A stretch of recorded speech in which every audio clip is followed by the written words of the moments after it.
pu mettre un point d'interrogation si on avait souhaité être diplomate.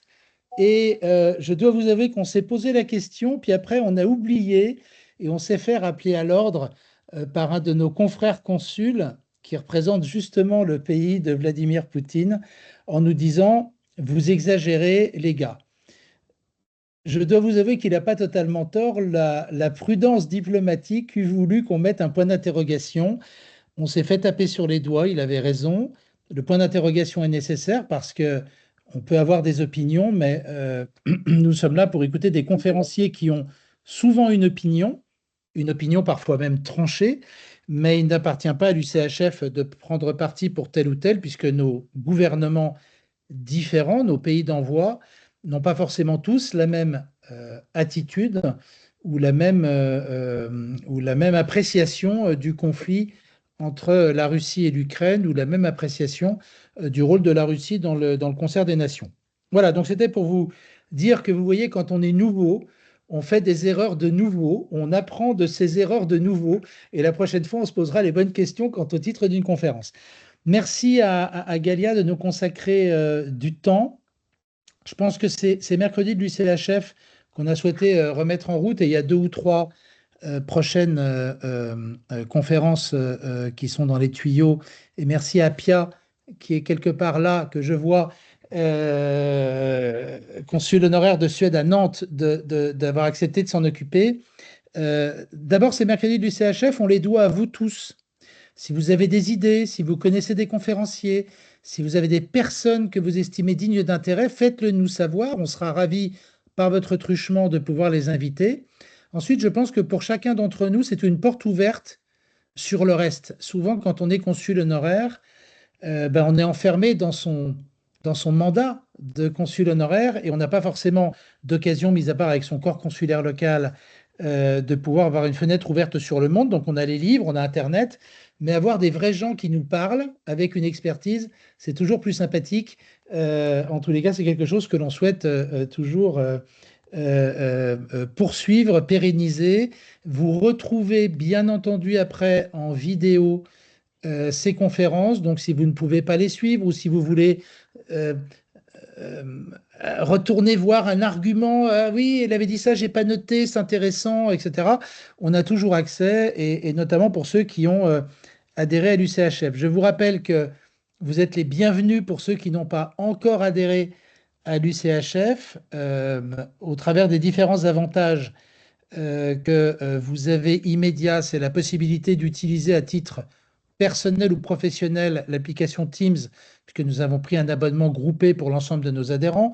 La possibilité également de vous inscrire dans le groupe presse chaque jour.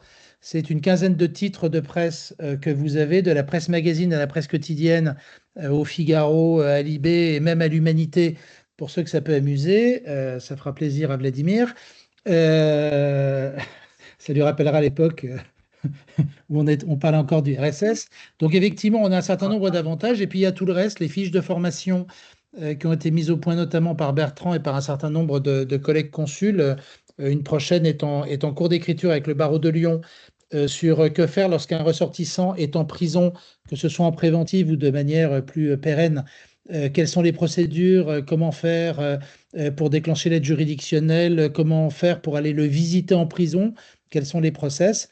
Donc des choses extrêmement pratico-pratiques. Et puis il y a notre séminaire de Marseille les 5, 6 et 7 juin à Marseille. On a une programmation qui commence à se densifier de manière tout à fait intense, et on sera ravis de pouvoir vous accueillir dans la plus ancienne ville de France pour un séminaire qui parlera de la Méditerranée, qui parlera de l'axe Europe-Afrique, qui parlera des ports, puisque je vous rappelle que les premiers consuls ont été nommés au temps de la Grèce dans les ports, et ils représentaient leur pays, qu'on appellerait aujourd'hui leur pays d'envoi, mais qui était leur pays pour régir le commerce. Voilà, je n'ai que trop parlé, mais c'est une habitude. Je laisse la parole à Madame Ackermann, qui nous fait l'amitié et l'honneur de venir nous faire cette conférence avec ou sans point d'interrogation. Merci. Je pensais qu'il y avait Anne-Marie qui dira 2 mots pour m'introduire, mais s'il ne le fait pas, je commence tout directement. Non, elle me Allez-y suit. directement, allez-y directement, allez-y directement. On va gagner du temps et tout le monde vous connaît déjà. Allez-y, Galia. Très bien. Mesdames, Messieurs, consuls honoraires, consuls généraux, le deuxième quart du XXIe siècle qui commence n'apporte pas de répit à l'humanité. De nombreuses guerres secouent le monde, dont deux sont d'une importance cruciale pour l'Europe. La guerre menée par la Russie en Ukraine, qui est dans sa 5e année et dont on ne voit pas une issue proche, et la guerre au Proche et Moyen-Orient déclenchée par l'attaque sanguinaire du Hamas contre Israël le 7 octobre 23 et la riposte israélienne, souvent jugée disproportionnée et qui continue aujourd'hui au Liban contre les Hezbollah et contre leur maître, l'Iran, aux mains des gardiens de la révolution et des mollahs. Aujourd'hui, nous nous réjouissons d'un cessez-le-feu de 2 semaines entre les États-Unis et l'Iran, mais rien, absolument rien, n'est réglé à long terme.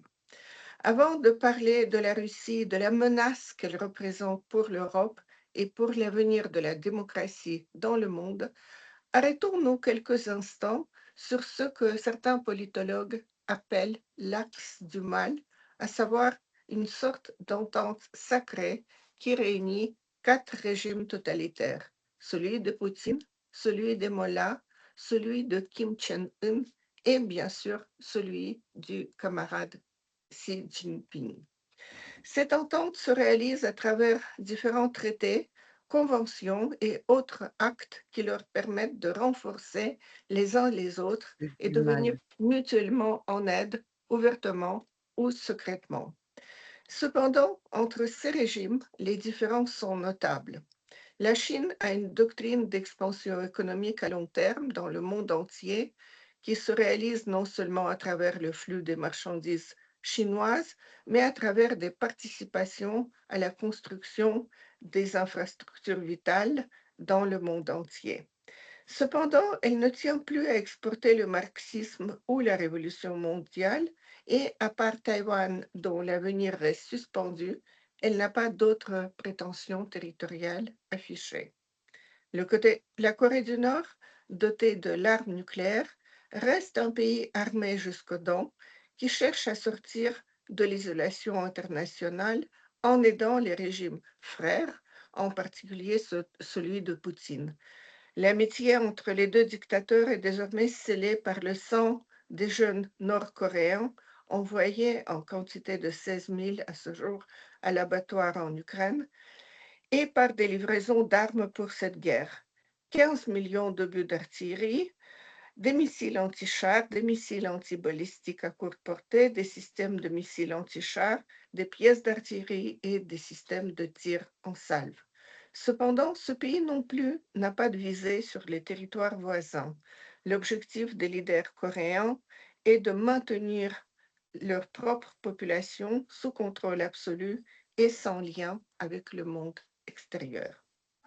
À l'inverse de la Chine et de la Corée du Nord, les régimes iranien et russe sont des régimes de type messianique et eschatologique. La révolution iranienne mène un combat contre l'entité sioniste qu'il a juré à détruire. Plus généralement, la révolution islamiste vise à approcher la venue du prophète caché, Mahdi, en subjuguant les pays du Moyen-Orient, pour commencer grâce à des armées de proxy, le Hamas, le Hezbollah, les Houthis. Voilà ce que déclarait au monde entier le commandant des gardiens de la révolution islamique, le général de division Mohammad al-Jafari, en janvier 2016. Nous devrons être prêts à nous sacrifier pour atteindre les nobles objectifs de la révolution islamique, révolution iranienne, en utilisant les capacités que Dieu nous a données dans l'esprit du djihad. Nous devons jouer notre propre rôle dans la révolution islamique. L'émergence de l'État islamique et d'autres groupes takfiri dans la région ces dernières années, ainsi que les événements qui se sont produits, préparent le terrain pour l'avènement du Mahdi. Regardez le résultat positif. Environ 200 000 jeunes armés, ça c'est encore 2016, se tiennent prêts en Syrie, en Irak, en Afghanistan, au Pakistan et au Yémen. Depuis, la force de frappe iranienne n'a cessé d'augmenter grâce notamment à des liens très sérieux entre l'Iran et la Russie. La Russie et l'Iran ont renforcé leurs liens militaires depuis que le président russe Vladimir Poutine a ordonné en février 2022 le lancement d'une invasion à grande échelle en Ukraine.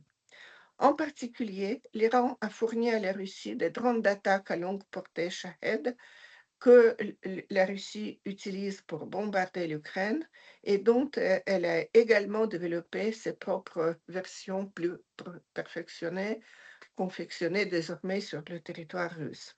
Poutine et le président iranien Massoud Pezeshkian ont ensuite signé un accord de partenariat stratégique global dont l'article 4 stipule que, dans le but de renforcer la sécurité nationale et de contrer les menaces communes, les services de renseignement et de sécurité des parties contractantes échangent des informations et leur expertise.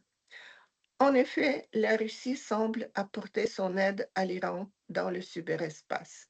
Depuis fin février, des groupes de hackers contrôlés par l'Iran ont intensifié leurs opérations visant principalement des entreprises d'infrastructures et de télécommunications d'importance critique dans le Golfe Persique, en coopération avec des groupes de hackers russes. Les groupes de hackers iraniens ont également utilisé certaines méthodes dans leurs opérations, ce qui indique qu'ils les ont obtenues auprès de hackers russes. Le soutien des soi-disant patriotes russes dans le combat à l'Iran, dans son combat contre les États-Unis et Israël, en dit long sur des objectifs messianiques et apocalyptiques similaires. Voici ce que déclarait il y a un mois l'un des principaux idéologues russes aujourd'hui, Alexandre Douguine. Je tiens à souligner qu'aujourd'hui, on peut déjà affirmer que nous n'avons plus affaire à un simple Occident libéral. Le libéralisme s'est très vite essoufflé et a disparu de l'ordre du jour. Personne ne parle plus des valeurs libérales et de la démocratie. Tout cela appartient désormais au passé. C'est désormais le culte de Baal qui règne, le culte du veau d'or, le culte de la puissance mondiale, le culte des États-Unis et d'Israël. C'est une civilisation de violence, de satanisme, de cannibalisme, de perversion et de pédophilie. Et cette civilisation pédophile de Baal tombe le masque sous nos yeux et commence à attaquer sérieusement. Ce qui se passe ressemble fortement à la fin des temps à tous égards.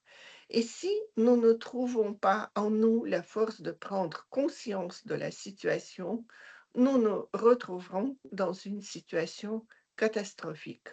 Beaucoup affirment ce n'est pas le moment de paniquer, mais il vaut mieux parfois s'inquiéter sérieusement de ce qui se passe que de croire que nous allons nous en sortir. À présent, c'est certain que nous ne nous en sortirons pas. L'Iran est le dernier obstacle sur la voie d'une guerre ouverte entre la civilisation de Baal et la Russie.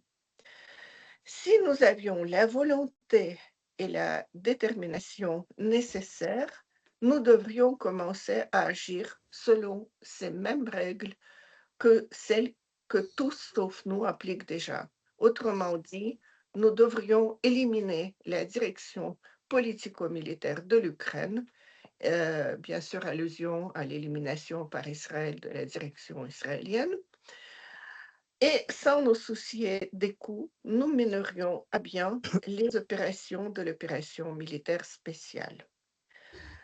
Dans un entretien, Douguine persiste et signe.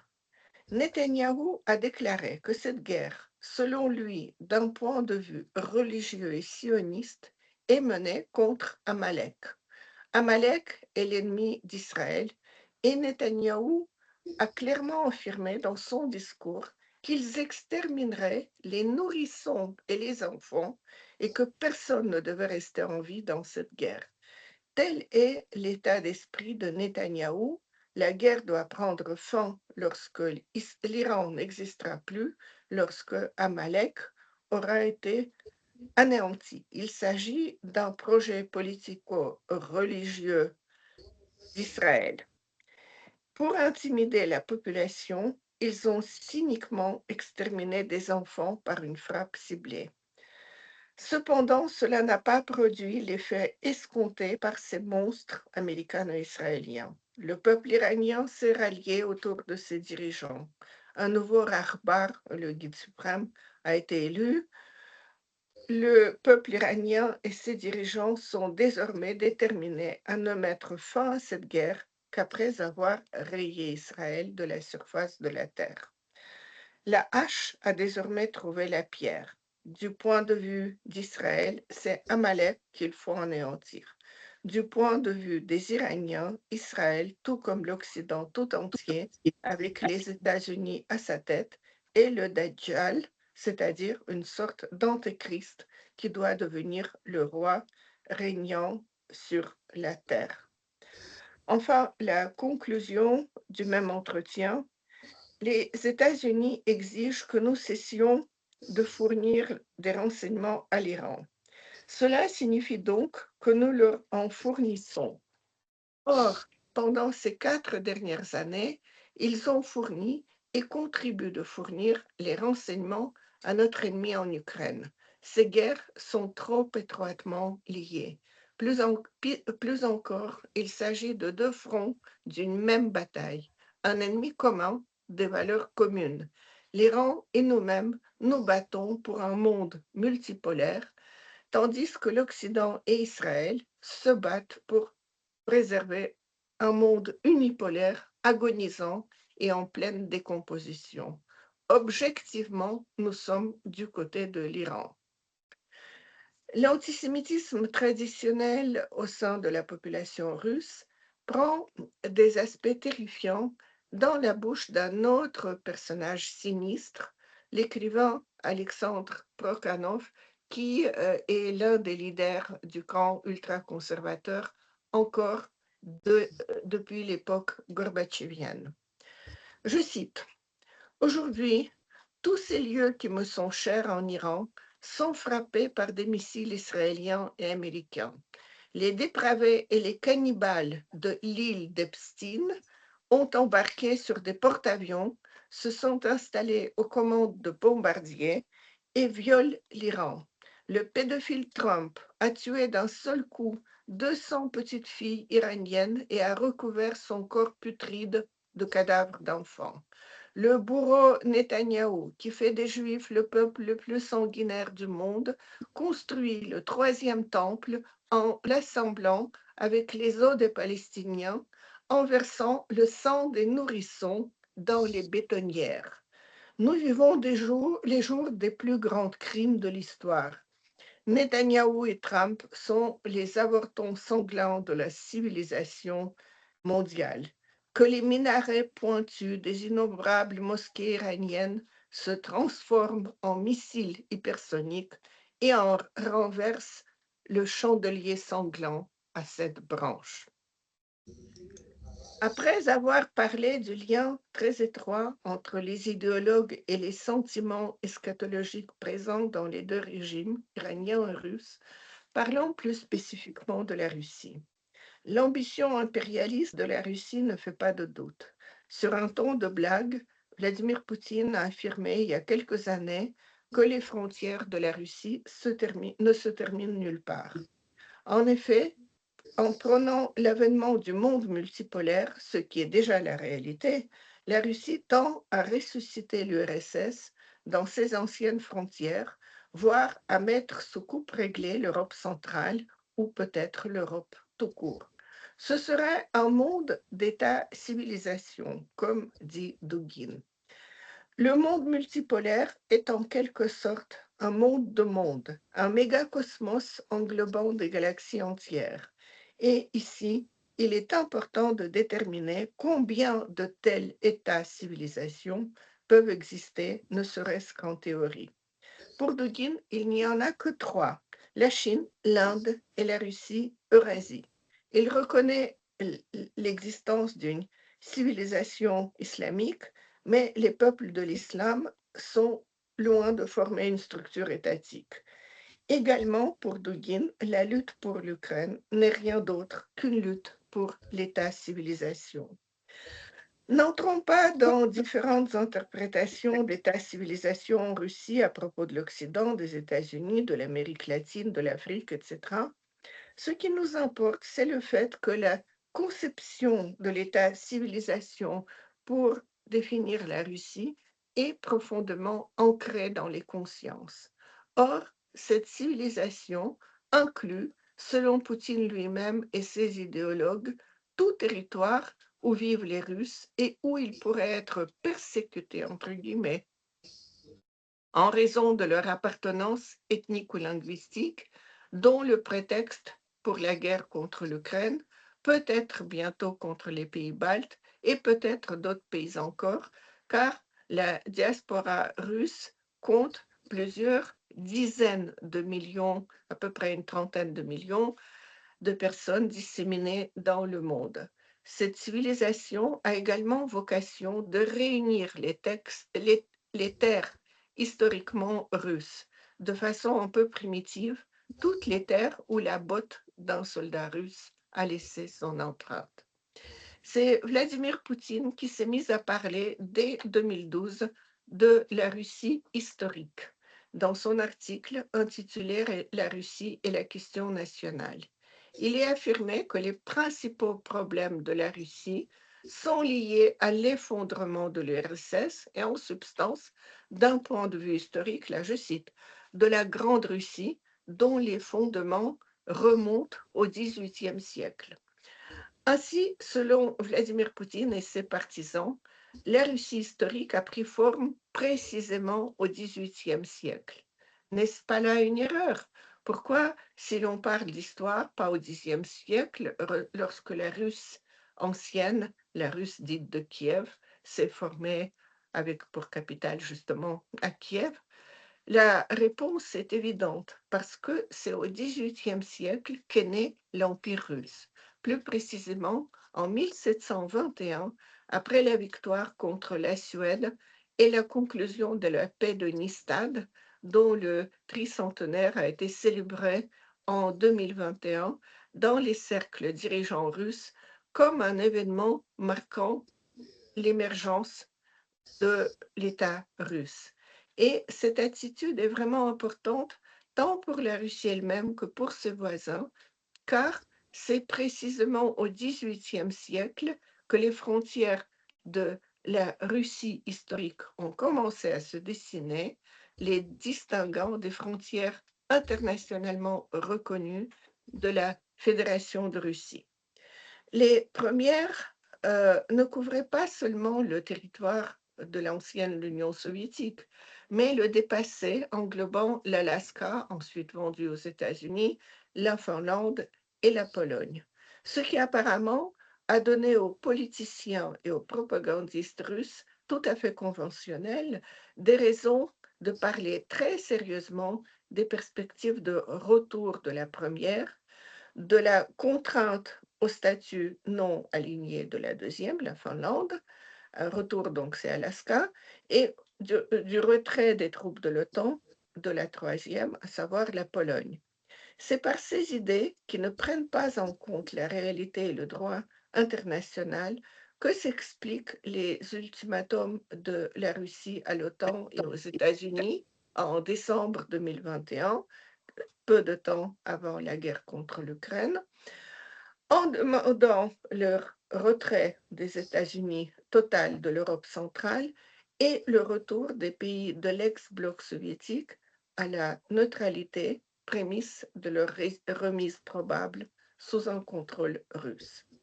Cependant, il ne s'agit pas d'un pur projet impérialiste. Loin de là. En 2023, le président Poutine a inscrit le concept de la Russie en tant qu'État-civilisation dans la conception de la politique étrangère de la Fédération de Russie. Selon cette conception, la Russie est un État-civilisation à part entière, une vaste puissance eurasienne et euro-pacifique qui a rassemblé le peuple russe et les autres peuples constituant la communauté du monde russe. Le concept a une vaste composante spirituelle. Comme l'a expliqué l'influent évêque Joseph dans une récente conférence scientifique à Moscou, c'est sur la base de la spiritualité orthodoxe qu'est apparu un phénomène unique baptisé le monde russe. C'est un projet civilisationnel mondial du peuple russe qui a rassemblé autour de lui de nombreux autres peuples sur la base de la tradition spirituelle russe, de l'État russe, de la langue russe, de la culture russe et d'une histoire commune.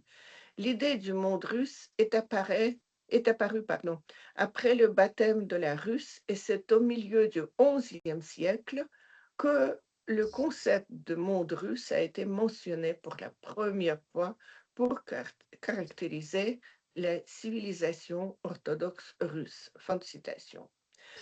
Le projet principal de la civilisation orthodoxe russe apparaît comme l'opposition au mal, et en particulier au mal de l'Occident satanique. Le même évêque Joseph précise: la mission historique de la Russie dans l'histoire mondiale a souvent été interprétée à travers le concept de la force retenante, en grec okatechon, une force qui empêche la propagation mondiale du mal, qui doit s'achever, la propagation, par la venue du fils de la perdition, l'Antéchrist. La conception reflète l'idée de la Russie en tant que gardienne des valeurs spirituelles traditionnelles à une époque où celles-ci sont en train d'être détruites. Cette idée est clairement exprimée dans la déclaration du Concile populaire russe mondial adoptée en 2024. Le sens suprême de l'existence de la Russie et du monde russe qu'elle a créé, leur mission spirituelle, consiste à être le frein catéchone universel protégeant le monde du mal. Sa mission historique consiste à faire échouer à chaque fois les tentatives d'instaurer une hégémonie universelle dans le monde, les tentatives de soumettre l'humanité à un principe maléfique unique. Sous le régime de Poutine, on peut dire que ce monde à envers que nous entendons dans les déclarations que je viens de citer a envahi les médias et les déclarations des officiels. On combat l'Occident et son proxy maléfique, l'Ukraine, au nom de la résistance à l'arrivée de l'Antéchrist, au nom du combat du bien contre le mal. Et sauver les Russes, or le régime Poutine, et Poutine lui-même considère les Ukrainiens comme des Russes égarés qu'il faut ramener au bercail. Ce sauvetage, c'est une mission civilisatrice de ce régime pour ériger l'empire du bien. Au nom de ce bien, on commet des atrocités en Ukraine et avant en Syrie, en Afrique, en Géorgie. On tue les civils et on envoie à la mort sa propre chair au canon, ses citoyens qui iront droit au paradis. Comme l'a déclaré le ministre des Affaires étrangères russe, M. Lavrov, la Russie a son propre bien et c'est lui qui l'emporte dans la lutte contre le mal. Voilà. Auparavant, M. Lavrov avait déclaré que presque tout l'Occident européen était mobilisé et que l'Europe voulait, à coups de baïonnettes, prolonger l'existence du régime nazi de Zelensky. Et si le bien n'arrive pas à gagner contre l'Antéchrist, le gouvernement mondial, la perversité occidentale, l'Iran a déjà démontré qu'il était prêt à attiser le feu dans tout le Moyen-Orient pour que toute la région meure dans les flammes. La Russie poutinienne professe la même chose. En 2018, dans un film documentaire où Vladimir Poutine est interviewé par l'un des propagandistes les plus féroces du régime Vladimir Soloviev, Vladimir Poutine explique: si la décision est prise de détruire la Russie, alors nous avons le droit légitime de riposter. Oui, ce sera une catastrophe mondiale pour l'humanité, ce sera une catastrophe mondiale pour le monde. Mais en tant que citoyen russe et chef de l'État russe, je me pose la question suivante. À quoi nous sert un tel monde s'il n'y a plus de Russie? Le président russe a abordé à nouveau le thème de la guerre nucléaire lors de la session plénière du club de discussion Valdai en octobre 2018. Il y a expliqué dans quelles circonstances la Russie serait prête à utiliser des armes de destruction massive contre un agresseur. Nous disposons d'un système d'alerte nucléaire en cas d'attaque balistique. Lorsque nous sommes convaincus qu'une attaque est lancée contre le territoire russe, nous ripostons. Bien sûr, ce serait une catastrophe mondiale, mais nous ne pouvons pas en être les instigateurs. L'agresseur doit savoir que la riposte est inévitable. Quant à nous, nous irons au paradis en martyrs, tandis que eux crèveront tout simplement car ils n'auront même pas le temps de se repentir. Attention, en 2018, les autorités russes considéraient les armes nucléaires exclusivement comme un moyen de dissuasion. Ça, c'est citation. Le mot exclusivement ne figure pas dans la nouvelle doctrine nucléaire datant de novembre 2024. La nouvelle doctrine précise que la dissuasion nucléaire s'applique également aux États qui mènent à disposition le territoire, l'espace aérien et ou maritime, ainsi que les ressources dont ils ont le contrôle pour préparer et mener une agression contre la Fédération de Russie. On ne précise pas qu'il s'agit d'une agression nucléaire. Le décret ne cite pas de bloc ou de pays en particulier, mais il est évident qu'il s'agit de l'OTAN et de l'Ukraine. L'Iran est une théocratie. La Russie ne l'est que partiellement. Elle est en voie peut-être de le devenir, mais les tendances eschatologiques et suicidaires rendent cette dernière, la Russie, plus dangereuse que jamais. Merci.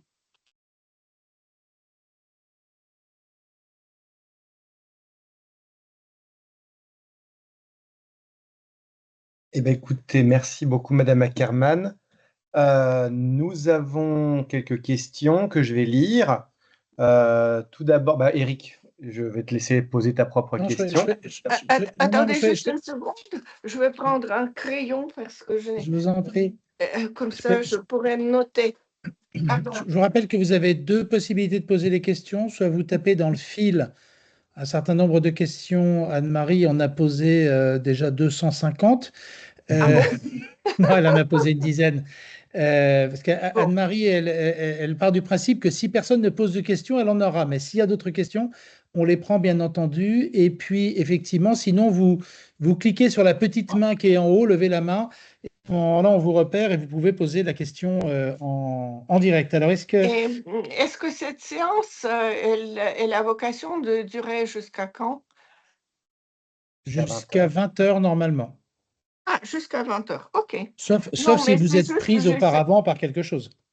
Non, je ne suis pas prise du tout, c'est juste pour mesurer la longueur de mes réponses. Donc, est-ce qu'il y a des questions dans la salle, des personnes qui lèvent la main?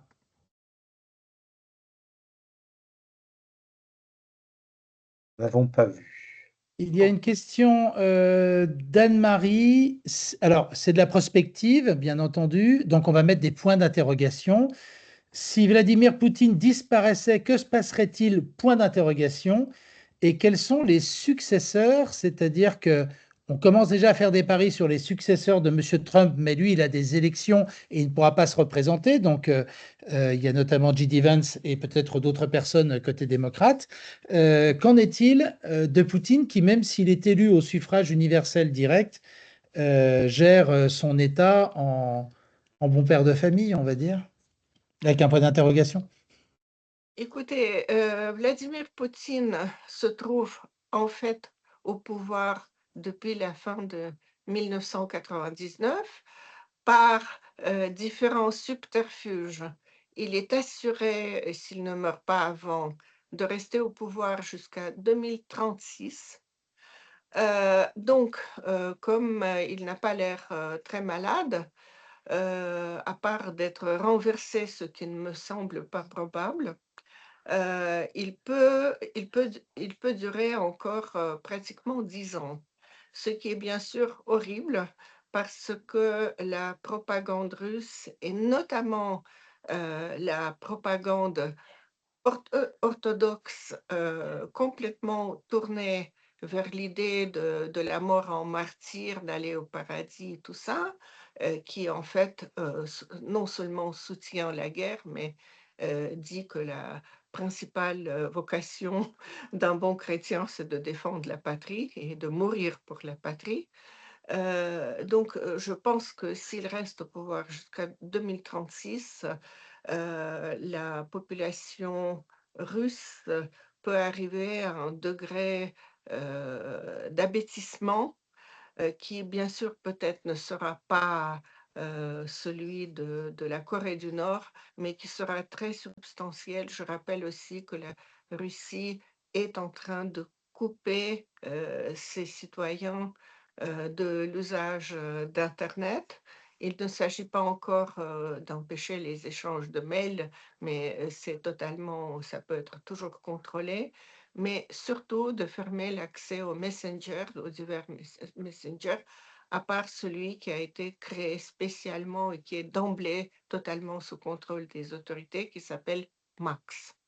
Voilà, maintenant, il y a souvent des experts qui pensent que Poutine ne peut pas arrêter la guerre en Ukraine, non seulement pour des raisons historiques, pseudo-historiques et mystiques auxquelles il croit, mais tout simplement parce que le retour d'1 million de militaires vers la vie civile et tous les problèmes que cela produira peut produire le renversement du régime. Donc, il est obligé d'aller de l'avant, quoi que ça lui coûte.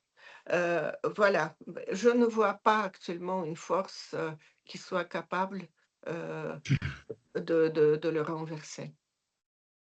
Alors, vous avez des remerciements de Jean-Luc Marini pour la qualité de votre intervention. Il y a Alban Le Foll qui pose une question. Selon Poutine, si l'Europe devenait exemplaire selon lui, mais indépendante géopolitiquement, serait-il toujours dans la même dynamique de volonté de destruction?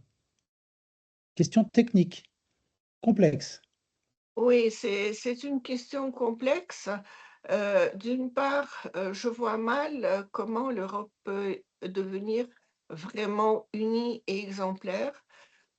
D'autant plus que nous sommes probablement quand même devant un éclatement, sinon immédiat, mais peut-être étiré dans le temps, de l'OTAN, ce qui nous laissera à court terme et moyen terme assez désarmés. Moi, je crois assez, mais bien sûr, je ne détiens pas les clés de l'avenir. Je pense que ce qui est possible comme un changement à la place de l'OTAN éclaté, c'est ce que Macron voulait faire avec la coalition des volontaires, une sorte de groupement nouveau qui regroupe plusieurs pays. Et en tout cas, je pense qu'il y aura probablement tôt ou tard une union militaire entre les pays du Nord, les pays baltiques, peut-être la Pologne, peut-être la Grande-Bretagne, la France et l'Allemagne, la question est ouverte.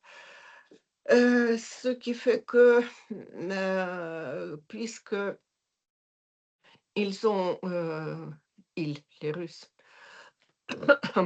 ont proclamé notre civilisation satanique et à abattre, je ne vois pas en quoi ça changerait les visées de Poutine? C'est une autre question s'il peut les réaliser. Alors effectivement, pour rebondir sur votre question, enfin sur votre réponse, pardon, est-ce que l'on peut, je mettrai un point d'interrogation Anne-Marie, est-ce que l'on peut considérer que l'Ukraine est aujourd'hui l'un des remparts de l'Europe? Par ailleurs, et vous avez parlé des pays baltes, les pays baltes se préparent concrètement à la guerre. On l'a vu avec un certain nombre d'équipements aux frontières, notamment de plots de béton pour empêcher une invasion de chars. Donc aujourd'hui, est-ce que d'un côté, l'Ukraine est réellement le rempart de l'Europe ou historiquement et concrètement aujourd'hui, ça n'est pas le cas? Donc point d'interrogation. Et quid des pays baltes? Mais on pourrait parler aussi des pays des Balkans, sur lesquels l'influence russe est de plus en plus importante. C'est-à-dire qu'il y a progressivement une certaine Europe qui est prise en tenaille, au moins intellectuellement, idéologiquement et politiquement. C'est une longue question. Je pense que, en effet, non seulement les pays baltes, mais aussi les pays du Nord se préparent à la guerre. Je connais des gens, par exemple, en Suède, qui participent systématiquement à des entraînements militaires et sont des civils ordinaires. C'est-à-dire, la perspective d'une guerre avec la Russie, vue de l'Europe du Nord, n'est pas du tout que nous-mêmes. Ce que peut provoquer l'éclatement de l'OTAN s'il se produit, c'est aussi peut-être, sinon l'éclatement de l'Union européenne, son affaiblissement et la constitution de parties de l'Europe qui auront peut-être des objectifs différents et une attitude différente vis-à-vis de la Russie. C'est une question extrêmement grave. Maintenant, pour l'Ukraine, vous avez vu que l'Ukraine a conclu des accords de 10 ans avec les Émirats et l'Arabie saoudite pour assurer leur défense. Il y aura la production de drones sur le territoire de l'Arabie saoudite. Je pense que probablement l'Ukraine est aujourd'hui le pays, enfin l'armée ukrainienne, la mieux entraînée dans ce type de guerre nouvelle, guerre de drones, que nous n'avons pas anticipé il y a quelques années, même au début de cette guerre, donc ukraino-russe. Je pense que l'Ukraine a une motivation, une population très, très éduquée, beaucoup de bons ingénieurs. Ce n'est pas un rempart complet, mais c'est certainement un rempart assez sérieux et c'est une force qui devrait renforcer l'OTAN si l'OTAN si on réussit à garder l'OTAN, ou de cette nouvelle force européenne qui certainement va se constituer. Je pense que même sans aide américaine, l'Ukraine ne va pas se rendre et si l'aide européenne continue, le retard dans le renseignement et notamment les capacités des satellites européens pourront être compensés assez rapidement. Il faut que je signale quand même une chose, que la Russie, vous connaissez probablement le terme, a développé l'économie de la mort, c'est-à-dire que le moteur de la consommation, c'est les soldes perçus par les militaires et surtout l'argent, les primes énormes pour les personnes qui ont été blessées et encore davantage tuées. Mais même cette économie de la mort, c'est-à-dire l'incitation à aller au front contre des sommes plus importantes que ce qu'une personne pouvait gagner pendant toute sa vie civile, arrive à son échéance parce que l'inflation et les difficultés économiques ont fait que ces sommes allouées aux militaires n'ont pas progressé au même rythme que les salaires dans le civil à cause d'un manque de force ouvrière. Les salaires ont bondi. Et donc maintenant, la Russie est entre un dilemme très compliqué. Les Ukrainiens se targuent d'éliminer 50 000 militaires russes par mois. Ils ont dépassé déjà 1000 personnes par jour et la Russie, dans les conditions actuelles, n'est pas capable de remplacer plus de 30 000. C'est-à-dire il y a des ciseaux assez importants et soit la Russie plonge encore plus dans la récession, soit dans la récession et l'inflation, soit elle commencera à perdre comme elle perd déjà dernièrement, ou elle recule sur certaines portions du front. Ce que je veux dire par là, c'est que oui, l'Ukraine reste maintenant plus nécessaire presque aux Européens que les Européens à l'Ukraine.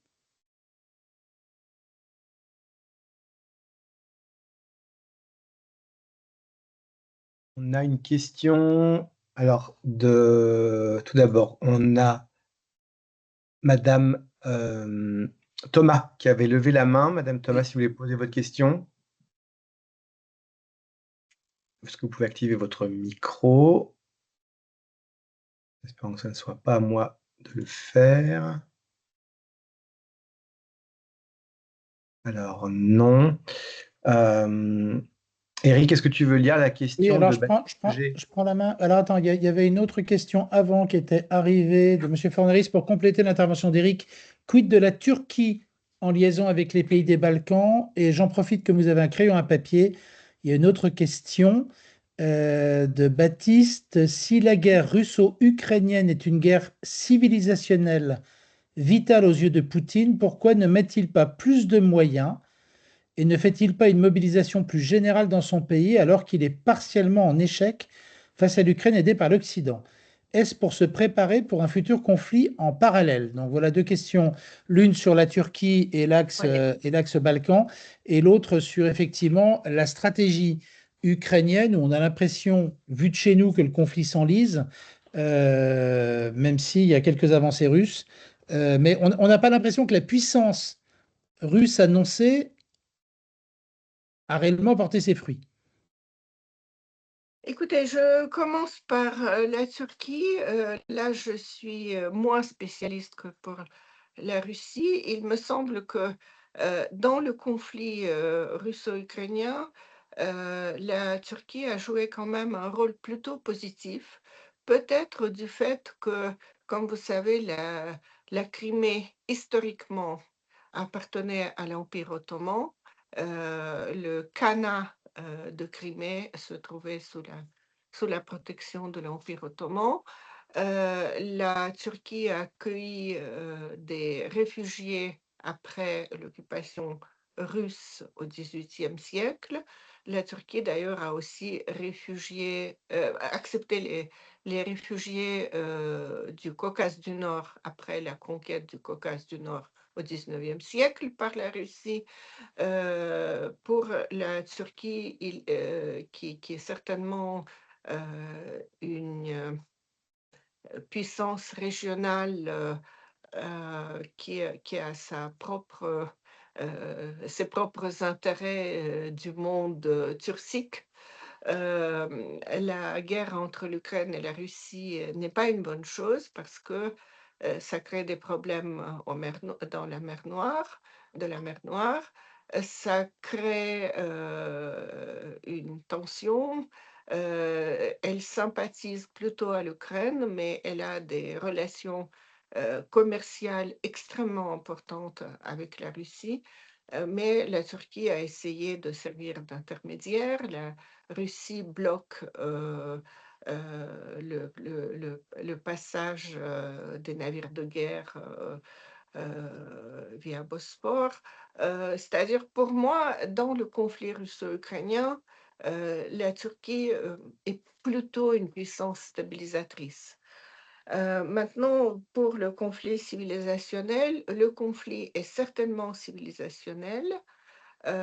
L'idée est d'extirper, de détruire, même physiquement, les Ukrainiens récalcitrants et de rééduquer les autres. On le voit très bien dans la politique appliquée par la Russie dans les territoires occupés, en Crimée et maintenant dans les 4 régions qui ont été déclarées euh, comme annexées par la Russie et appartenant à la Russie.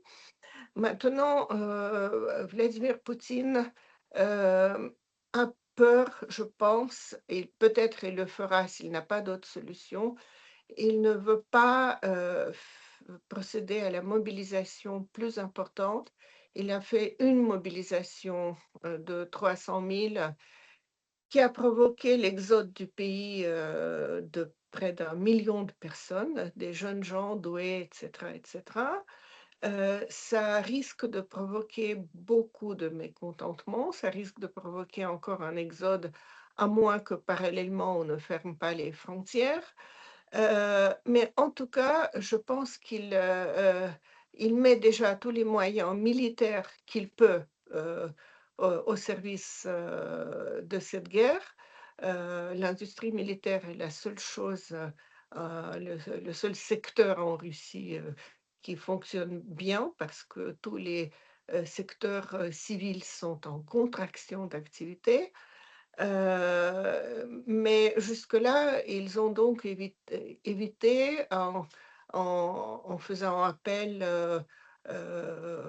donc à conclure des contrats avec l'armée, en libérant les prisonniers, en rehaussant le statut aussi des militaires qui rentrent du front. Poutine exige que parmi eux soient maintenant des députés de la Duma, qu'ils commencent à former une nouvelle élite militaire de la Russie, les héros de l'opération militaire spéciale. Mais tout ça, encore une fois, est insuffisant. Ils ont aussi essayé des opérations dans des dizaines de pays du monde pour appâter les mercenaires de Cuba, d'Afrique, de l'Inde, du Népal, un peu de partout, des pays de l'Asie centrale, bien sûr. Peu à peu, les pays aussi se rébiffent parce que beaucoup de pays ne veulent pas que leurs citoyens meurent dans un pays étranger pour un conflit qui ne les regarde pas. Donc, est-ce qu'ils vont... Voilà, encore une fois, je n'ai pas de réponse, mais je n'exclus pas que tôt ou tard, Poutine sera obligé de procéder à une mobilisation générale. Alors, il est 19h56, il nous reste 4 minutes pour une dernière question parce qu'on a promis 20 heures, donc il faut tenir les délais. Est-ce que quelqu'un souhaite poser une dernière question avec une réponse courte? Je ne vois pas de main Il y levée. avait une bonne question d'Éric Roux de Bézieux. En premier, c'est sur le fait, est-ce que Poutine est contesté vraiment ou pas à l'intérieur de la Russie? Est-ce qu'il existe une opposition? Écoutez, l'opposition a été écrasée en prévision de cette guerre, qui, je pense, a été conçue plusieurs années à l'avance. Il y a maintenant beaucoup de preuves que c'était le cas. Donc, peu à peu, on a aboli pratiquement toutes les libertés, on a fermé toutes les organisations, les ONG, les associations, les médias qui pouvaient fournir une opposition quelconque. Comme je dis, la partie la plus active a commencé à émigrer à partir de 2014, après l'occupation de la Crimée, parce que la tendance était assez claire. Donc, entre 2014 et 2022, il y avait déjà peut-être 2 millions qui ont quitté le pays, mais bon, ça a été étalé sur plusieurs années, donc ce n'était pas aussi sensible. En 2022, après la mobilisation, l'annonce de la mobilisation, c'était tout d'un coup plusieurs centaines de milliers de personnes qui sont parties. Navalny a été tué, il y a plusieurs opposants en prison. les délais d'emprisonnement pour le moindre signe de contestation, même un like sur un réseau social quelconque, peuvent aboutir à la persécution. Des peines de prison sont maintenant très longues pour un don fait avant la guerre à une organisation quelconque en Ukraine. Les gens peuvent être condamnés à 15 ans de prison. Moi, je ne vois pas comment, dans de telles conditions, l'opposition, même s'il y a probablement un certain pourcentage de la population qui n'est pas d'accord avec cette guerre, comment cette population peut exprimer son mécontentement. Donc, on peut dire qu'aujourd'hui, l'opposition à la guerre est plus ou moins inexistante. Il y a parfois des actions d'individus particulièrement hardis et courageux, mais cela ne change pas la donne. Vous savez, il y a un tout petit mouvement partisan, il y a parfois des trains qui déraillent, il y a parfois une explosion quelconque qui se produit, mais en absence de toute couverture et comme les gens agissent dans le plus grand secret, nous n'avons aucun moyen de le savoir. Traditionnellement, avant même cette guerre, on pensait que la proportion de ceux qui étaient vraiment complètement pro-Poutine et ceux qui étaient complètement anti-Poutine était de l'ordre de 20% et que le reste était ce qu'on appelait jadis le marais, qui bien sûr pouvait changer toujours son avis et qui était passif. Mais aujourd'hui, après plusieurs années de lavage de cerveau, de l'éducation patriotique, vous avez certainement vu, ou certains parmi vous ont vu ce film de Pavel Talankin qui a eu l'Oscar Mister Nobody contre Vladimir Poutine. Je pense que vous pouvez le trouver si vous ne l'avez pas vu sur une plateforme quelconque. C'est un film dont le réalisateur a tout simplement filmé pendant 2-3 ans la militarisation à l'école. Et ben, tous ces efforts de militarisation qui ont commencé en 2012 portent leurs fruits, l'embrigadement des jeunes porte leurs fruits, la propagande télévisuelle, il faut rappeler que une partie importante des Russes puisent toujours leurs informations de la télé, la fermeture des réseaux sociaux, où il y avait beaucoup de contenu pro-Poutine, mais aussi de contenu anti-Poutine. Donc tout ça contribue à une sorte de lobotomisation lente de la société russe, et je ne sais pas ce que ça va produire d'ici 5 ou 10 ans. Voilà.